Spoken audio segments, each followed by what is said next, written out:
চলুন আজ একটা খুব সহজ কিন্তু শায়দ সবচেয়ে জরুরি প্রশ্ন দিয়ে শুরু করি। আমরা কি শুধু বেশি দিন বাঁচতে চাই, নাকি যতদিন বাঁচব ততদিন নিজের পারে দাঁড়িয়ে পছন্দের কাজগুলো করে বাঁচতে চাই? ডক্টর পিটার আটিয়ার আউটলাইফ বইটা ঠিক এই প্রশ্নটাকেই একেবারে কেন্দ্রে রেখেছে। আজ আমরা এই বইয়ের মূল ধারণাগুলো নিয়ে একটু গভীরভাবে আলোচনা করব। বোঝার চেষ্টা করব যে কিভাবে আমরা শুধু আয়ু নয় বরং সুস্থ আয়ু বাড়াতে পারি। বিষয়টা ঠিক এমনই।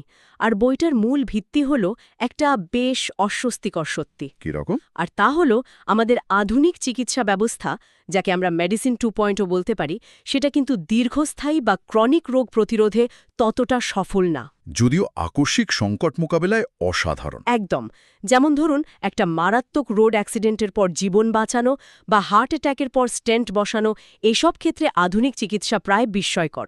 কিন্তু যে কারণে হার্ট অ্যাটাকটা হলো, সেই প্রক্রিয়াটা থামাতে সে ব্যর্থ। আটিয়া ঠিক এখানেই একটা নতুন পথের কথা বলছেন। চলুন এই ব্যাপারটা একটু ভেঙে দেখি। আটিয়া তার বইতে দ্রুত মৃত্যু আর ধীর মৃত্যুর মধ্যে একটা দারুণ পার্থক্য করেছেন। একসময় মানুষের মৃত্যুর প্রধান কারণই ছিল এই দ্রুত মৃত্যু, যুদ্ধ, মহামারী, দুর্ঘটনা, এইসব। কিন্তু এখনকার বাস্তবতা হল ধীর মৃত্যু। হ্যাঁ, এই ধীর মৃত্যু হল হৃদরোগ, ক্যান্সার, টাইপ 2 ডায়াবেটিস বা আলজাইমার্সের মতো ক্রনিক রোগের ফল। এগুলোই তো এখন আমাদের সমাজে মৃত্যুর প্রধান কারণ। আর সমস্যাটা হলো এগুলো তো হঠাৎ করে একদিনে হয় না। না, বিলকুল না। এগুলো বছরের পর বছর, এমনকি দশকের পর দশক ধরে শরীরের ভেতরে একদম নীরবে তৈরি হতে থাকে। অনেকটা উই পোকার মতো। বাইরে থেকে বোঝা যায় না, কিন্তু ভেতরটা শেষ করে দেয়। ঠিক। বইটাতে ডক্টর আটিয়ার নিজের কিছু ব্যক্তিগত অভিজ্ঞতাও খুব জোরালোভাবে এসেছে, যা তাকে এই বিষয়ে ভাবতে বাধ্য করেছে। তিনি তার ডাক্তারি জীবনের প্রথম দিকের একটা ঘটনার কথা বলেছেন, যেখানে একজন তরুণী ডায়াবেটিসের জটিলতায় জরুরি বিভাগে মারা যায়। এই ঘটনাটা তাকে সাংঘাতিকভাবে নাড়িয়ে দিয়েছিল। তিনি বুঝতে পারছিলেন যে জরুরি মুহূর্তে জীবন বাঁচানো এক জিনিস, কিন্তু সেই জরুরি অবস্থা তৈরি হওয়ার পেছনের যে লম্বা পথটা, সেটাকেই চিকিৎসা ব্যবস্থা প্রায় উপেক্ষা করে যাচ্ছে। শুধু তাই নয়, এর চেয়েও বড় ধাক্কাটা তিনি নিজে খেয়েছিলেন। একজন সার্জন এবং স্বাস্থ্যের ব্যাপারে এত সচেতন হওয়া সত্ত্বেও তিনি একসময় উপলব্ধি করেন যে তিনি নিজেই বিপাকীয় সমস্যায় ভুগছেন। তাই নাকি? হ্যাঁ, তার ইনসুলিন রেজিস্ট্যান্স ছিল, যার টাইপ 2 ডায়াবেটিসের একেবারে পূর্বাবস্থা। একজন ডাক্তার হয়ে তিনি দেখলেন যে তার নিজের শরীরও সেই ধীর মৃত্যুর পথেই এগোচ্ছে। এই ব্যক্তিগত সংকটই তাকে প্রচলিত চিকিৎসা সীমাবদ্ধতা পেরিয়ে দীর্ঘায়ু নিয়ে গবেষণায় অনুপ্রাণিত করে। ঠিক। কিন্তু একটা প্রশ্ন জাগে, মেডিসিন 2.0 তো আমাদের গড় আয়ু প্রায় দ্বিগুণ করে দিয়েছে, তাই না? সংক্রামক রোগ প্রায় নির্মূল করেছে। এটাকে কি পুরোপুরি ব্যর্থ বলা যায়? না না, ব্যর্থ একদমই নয়। আপনি খুব গুরুত্বপূর্ণ একটা দিক তুলে ধরেছেন। মেডিসিন 2.0 ব্যর্থ নয়, বরং এটি তার নির্দিষ্ট ক্ষেত্রে অবিশ্বাস্যভাবে সফল। আচ্ছা। লুই পাস্তুর এবং রবার্ট কখের জীবাণুতত্ত্ব আবিষ্কারের পর বৈজ্ঞানিক প্রমাণের উপর ভিত্তি করে যে চিকিৎসা ব্যবস্থা গড়ে উঠেছে, সেটাই মেডিসিন 2.0। এর আগে ছিল মেডিসিন 1.0, যা ছিল মূলত পর্যবেক্ষণ আর অনুমানের উপর নির্ভরশীল। মেডিসিন 2.0 অ্যান্টিবায়োটিক এনেছে, ভ্যাকসিন এনেছে, সার্জারিকে নিরাপদ করেছে, কিন্তু এই টুলবক্সটা মূলত সংক্রামক রোগ আর আকস্মিক ট্রমার জন্য তৈরি, ক্রনিক রোগের জন্য নয়। তাহলে মেডিসিন 3.0 এখানেই আলাদা। একদম। ব্যাপারটা এভাবে ভাবা যেতে পারে। মেডিসিন 2.0 হল ফায়ার ব্রিগেড, আগুন লাগার পর নেভাতে আসে। ঠিক। আর মেডিসিন 3.0 হল আপনার বাড়িটাকে ফায়ারপ্রুফ করে বানানো, যাতে আগুন লাগার সুযোগই তৈরি না হয়। বাহ! লক্ষ্যটা হল সংকট মোকাবেলা করা নয়, সংকট তৈরি হতে না দেওয়া। এটা সম্পূর্ণ প্রতিরোধমূলক বা প্রোঅ্যাক্টিভ একটা ব্যবস্থা। তার রোগ হওয়ার পর চিকিৎসা নয়, রোগ হওয়ার সম্ভাবনাটাকেই গোড়া থেকে উপড়ে ফেলা। ঠিক। আগের কয়েকটা বৈশিষ্ট্য আছে। প্রথমত, এটা অত্যন্ত ব্যক্তিগত বা পার্সোনালাইজড। আমার জেনেটিক্স, আমার জীবনযাত্রা, আমার ঝুঁকি, এসবের ওপর ভিত্তি করে আমার জন্য যে কৌশল তৈরি হবে, তা অন্য কারো জন্য হবে না। আর দ্বিতীয়ত, এর একমাত্র লক্ষ্য আয়ু বাড়ানো নয়, বরং সুস্থ জীবনকাল বা হেলথ স্প্যান বাড়ানো। জীবনের শেষ দিন পর্যন্ত শারীরিক ও মানসিকভাবে কর্মক্ষম থাকা। আর সবচেয়ে গুরুত্বপূর্ণ বিষয় হল, এই মডেলে রোগী তো আর শুধু একজন নিষ্ক্রিয় গ্রহীতা নন। না, বিলকুল না। রোগী নিজের স্বাস্থ্যের চালকের আসনে বসেন।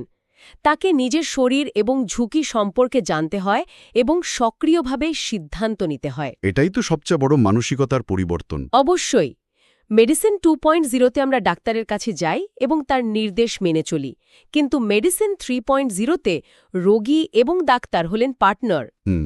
এখানে ঝুঁকির ধারণাও কিন্তু ভিন্ন। মেডিসিন 2.0-তে কোনো চিকিৎসা নেওয়ার ঝুঁকি নিয়ে ভাবা হয়, যেমন এই ওষুধের পার্শ্ব প্রতিক্রিয়া কী। কিন্তু মেডিসিন 3.0-তে কোনো পদক্ষেপ না নেওয়ার ঝুঁকিকেও সমান গুরুত্ব দেওয়া হয়। একটা উদাহরণ দিলে ভালো হয়। ধরুন 40 বছর বয়সে যদি আমি আমার হৃদরোগের ঝুঁকি কমানোর জন্য কোনো পদক্ষেপ না নিই, তাহলে 70 বছর বয়সে তার পরিণতি কী হতে পারে সেই ঝুঁকিটাকেও হিসেবে ধরা হয়। বুঝতে পেরেছি। তার মানে দীর্ঘ সুষ্ঠু জীবনের জন্য একটা সুনির্দিষ্ট কৌশল দরকার। বইয়ের একটা জায়গায় আটিয়া প্রাচীন চীনা রণনীতিবিদ স্যানজুর একটা উক্তি ব্যবহার করেছেন, কৌশল ছাড়া কৌশল প্রয়োগ, পরাজয়ের আগের শোরগোল। ঠিক, এর মানে হল দীর্ঘ জীবনের জন্য শুধু কিছু নিয়ম, যেমন রোজ ব্যায়াম করা বা স্বাস্থ্যকর খাবার খাওয়া, এগুলো মেনে চলাই যথেষ্ট নয়। এর পেছনে একটা সামগ্রিক দীর্ঘমেয়াদী কৌশল থাকা দরকার। এই কৌশলটা কেমন হওয়া উচিত তা বোঝানোর জন্য বইতে সোফি নামের একজন বয়স্ক মহিলার কাল্পনিক কিন্তু খুব বাস্তব একটা গল্প বলা হয়েছে। হ্যাঁ, সোফির গল্পটা। সোফি তার জীবনের শেষ দশকে ধীরে ধীরে শারীরিক ও মানসিক ক্ষমতা হারিয়ে ফেলেন। একটা সময় তিনি সহজেই তার নাতি-নাতনিদের কোলে তুলে নিতে পারতেন, কিন্তু বয়সের সাথে সাথে তার সেই শক্তি চলে যায়। তিনি একা হাঁটতে ভয় পান, কারণ একবার পড়ে গিয়ে তার হিপ ভেঙেছিল। তার সামাজিক জীবনও সীমিত হয়ে যায়। এই সময়টাকে আটিয়া বলছেন প্রান্তিক দশক বা মার্জিনাল ডিকেড। এটা ভাবতেই কষ্ট হচ্ছে, কারণ সোফি কিন্তু অসুস্থ নন, মানে তার কোনো নির্দিষ্ট রোগ ধরা পড়েনি, কিন্তু তিনি আসলে জীবনটা যাপন করতে পারছেন না। এক্স্যাক্টলি, এটাই হেলথ স্প্যানের শেষ হয়ে যাওয়া। আধুনিক চিকিৎসা হয়তো সোফিকে আরও কয়েক বছর বাঁচিয়ে রাখতে পারবে, কিন্তু সেই জীবনের মান কেমন হবে? ঠিক, তিনি কি আদৌ সেই জীবনটা উপভোগ করতে পারবেন? এখানেই কৌশলের গুরুত্ব। আমাদের লক্ষ্য হওয়া উচিত এই প্রান্তিক দশক এড়িয়ে চলা এবং তার বদলে একটা বোনাস দশক বা বোনাস ডিকেড অর্জন করা। এমন একটা দশক যেখানে বার্ধক্যেও আমরা কর্মঠ, সচল এবং মানসিকভাবে প্রাণবন্ত থাকব। হ্যাঁ, আর এর জন্য কৌশলটা এখন থেকেই শুরু করতে হবে, যখন আমরা তরুণ ও সুস্থ। তাহলে সেই কৌশলের ভিত্তিটা কি হবে? কোথা থেকে শুরু করতে হবে? এর প্রথম ধাপ হল নিজের লক্ষ্য ঠিক করা, অর্থাৎ ৮০, ৯০ বা ১০০ বছর বয়সে আমি কি করতে চাই। যেমন হতে পারে সেটা নাতির সাথে ফুটবল খেলা, কোনো পাহাড়ে চড়া, অথবা শুধু কারো সাহায্য ছাড়া বাজার করা বা প্লেনে উঠে নিজের ব্যাগটা ওপরের কেবিনে রাখা। বাহ! এই লক্ষ্যগুলোকে সামনে রেখে বর্তমানের জন্য শারীরিক সক্ষমতার একটা মানদণ্ড ঠিক করতে হবে। আটিয়া একে মজা করে বলেন, শতবর্ষী ডেকাথলনের জন্য প্রস্তুতি নেওয়া। দারুণ আইডিয়া। ৯০ বছর বয়সে ৩০ পাউন্ড ওজনের নাতিকে মাটি থেকে তুলতে হলে আজ ৪০ বছর বয়সে আমাকে কতটুকু শক্তি অর্জন করতে হবে? একদম, এটা শরীর চর্চাকে একটা নতুন অর্থ দেয়। কিন্তু কৌশলের দ্বিতীয় অংশ নিশ্চয়ই শত্রু বা ঝুঁকিগুলোকে চেনা। বইতে যেগুলোকে বলা হয়েছে ৪ ঘাতক বা দ্য 4 হর্সম্যান। হ্যাঁ, এই ৪টি প্রধান রোগ যা আমাদের আয়ু এবং সুস্থ জীবনকাল কেড়ে নেয়। কার্ডিওভ্যাস্কুলার রোগ মানে হৃদরোগ ও স্ট্রোক, ক্যান্সার, নিউরোডিজেনারেটিভ রোগ যেমন আলজাইমার্স, আর বিপাকীয় রোগ যেমন টাইপ 2 ডায়াবেটিস। কৌশলের মূল উদ্দেশ্য হবে এই ৪টি রোগের প্রত্যেকটিকে যতটা সম্ভব দেরি করানো বা প্রতিরোধ করা। ঠিক, কিন্তু এটা কি বাস্তবসম্মত? মানে এই ৪টি রোগের বিরুদ্ধে একসাথে লড়াই করা তো প্রায় অসম্ভব মনে হচ্ছে। এটা একটা দারুণ প্রশ্ন। আর মজার ব্যাপার হলো, এই ৪ ঘাতক একা একা কাজ করে না, এরা একে অপরের বন্ধু। মানে যেমন বিপাকীয় সমস্যা বা মেটাবলিক সিন্ড্রোম থাকলে আপনার হৃদরোগ, ক্যান্সার এবং আলজাইমার্স তিনটেরই ঝুঁকি অনেকখানি বেড়ে যায়। তাই একটায় আঘাত হানলে বাকিদেরও দুর্বল করা যায়। তার মানে বিপাকীয় স্বাস্থ্য ঠিক রাখাটা এই কৌশলের একেবারে কেন্দ্রে রয়েছে। একদম। তাহলে আটিয়া যখন নিজের বিপাকীয় সমস্যার কথা বলছিলেন, তিনি আসলে এই ৪ ঘাতকের একজনের আক্রমণের শিকার হচ্ছিলেন। ঠিক তাই, তিনি বুঝতে পারছিলেন যে তার শরীরটা ভেতরে ভেতরে টাইপ 2 ডায়াবেটিসের দিকে এগোচ্ছে, যা হৃদরোগ এবং আলজাইমার্সেরও ঝুঁকি বাড়ায়। নিজের অভিজ্ঞতা দিয়ে তিনি বুঝেছিলেন যে শত্রু কতটা নীরবে কাজ করে। আর এই রোগগুলো শরীরে তাদের ধ্বংসলীলা শুরু করে রোগ নির্ণয়ের অনেক আগে থেকেই। অনেক অনেক আগে থেকে। 1 মিনিট, তার মানে কৈশোরেই হার্ট অ্যাটাকের প্রক্রিয়া শুরু হয়ে যেতে পারে? এটা তো একটা অবিশ্বাস্য ব্যাপার। অবিশ্বাস্য হলেও সত্যি। অ্যাথেরোস্ক্লেরোসিস বা ধমনীতে প্ল্যাক জমা শুরু হতে পারে কৈশোরেই, যদিও হার্ট অ্যাটাক হয় হয়তো 50 বা 60 বছর বয়সে। বলেন কি? হ্যাঁ, একইভাবে আলজাইমার্সের লক্ষণ প্রকাশ পাওয়ার প্রায় 2 দশক আগে থেকেই মস্তিষ্কে পরিবর্তন শুরু হয়ে যায়।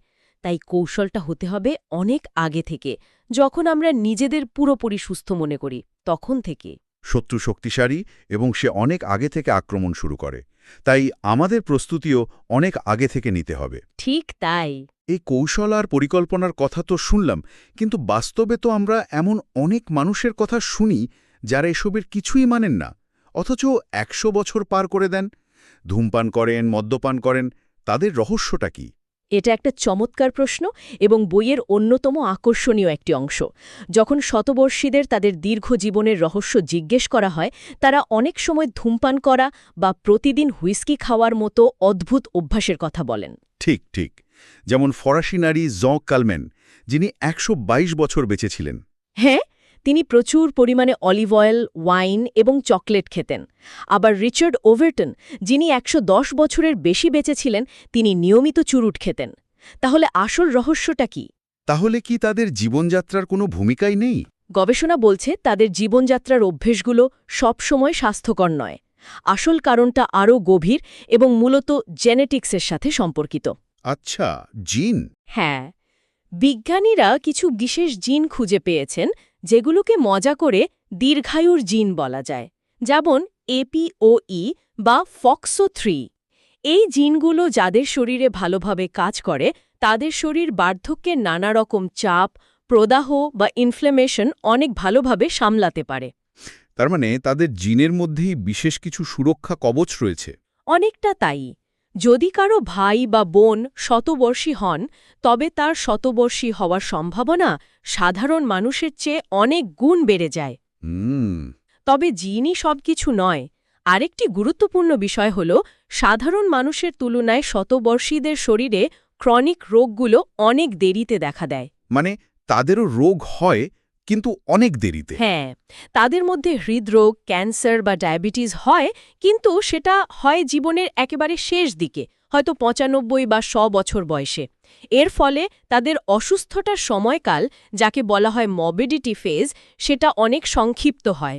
তার মানে তারা শুধু বেশি দিন বাঁচেন না, তারা বেশি দিন সুস্থভাবে বাঁচেন। তাদের প্রান্তিক দশকটা খুবই ছোট হয়। আপনি একেবারে মূল কথাটা ধরেছেন। আর এখানে স্থিতিস্থাপকতা বা রেজিলিয়েন্সের ধারণাটি আসে। এটি হয়তো শতবর্ষীদের সবচেয়ে গুরুত্বপূর্ণ বৈশিষ্ট্য। রেজিলিয়েন্স। হ্যাঁ, তারা শুধু রোগ প্রতিরোধী করেন না, তাদের শরীর বার্ধক্যের নানা রকম চাপ, অসুস্থতা এবং আঘাত থেকে সেরে ওঠার ক্ষেত্রে অসাধারণ ক্ষমতা দেখায়। তাদের জৈবিক ব্যবস্থা অনেক বেশি শক্তিশালী এবং নমনীয়। এই প্রসঙ্গে একটা লিঙ্গগত পার্থক্য তো দেখা যায়। শতবর্ষীদের মধ্যে নারীর সংখ্যা অনেক বেশি, কিন্তু পুরুষ শতবর্ষীরা নাকি তুলনামূলকভাবে বেশি সুস্থ থাকেন। হ্যাঁ, এটা একটা মজার পর্যবেক্ষণ। সংখ্যায় নারীরা এগিয়ে থাকলেও যে পুরুষরা 100 বছর বয়স পার করতে পারেন, তারা সাধারণত তাদের সমবয়সী নারীদের চেয়ে বেশি কর্মঠ এবং মানসিকভাবে সুস্থ হন। এর কারণ কি হতে পারে? একটা সম্ভাব্য কারণ হতে পারে, পুরুষদের ক্ষেত্রে শতবর্ষী হওয়াটা জেনেটিক্যালি অনেক বেশি কঠিন। তাই যারা হতে পারেন, তারা সত্যি অসাধারণ স্বাস্থ্যের অধিকারী হন। তার মানে শতবর্ষীদের অনুকরণ করার অর্থ তাদের মতো ধূমপান করা নয়, কারণ আমাদের বেশিরভাগের কাছেই তাদের মতো জেনেটিক সুরক্ষা নেই। একদম। বরং আমাদের লক্ষ্য হওয়া উচিত তাদের মতো স্থিতিস্থাপকতা বা রেজিলিয়েন্স অর্জনের চেষ্টা করা। ঠিক, শতবর্ষীরা জেনেটিক লটারি জিতেছেন। আমাদের যেহেতু সেই নিশ্চয়তা নেই, তাই আমাদের জীবনযাত্রা, পরিবেশ এবং আধুনিক বিজ্ঞানের সঠিক সমন্বয়ের মাধ্যমে সেই স্থিতিস্থাপকতা তৈরি করতে হবে। এমন একটা শরীর তৈরি করতে হবে যা 4 ঘাতকের আক্রমণকে প্রতিহত করতে পারে এবং আমাদের একটি দীর্ঘ ও সুস্থ জীবনকাল উপহার দিতে পারে। একদম।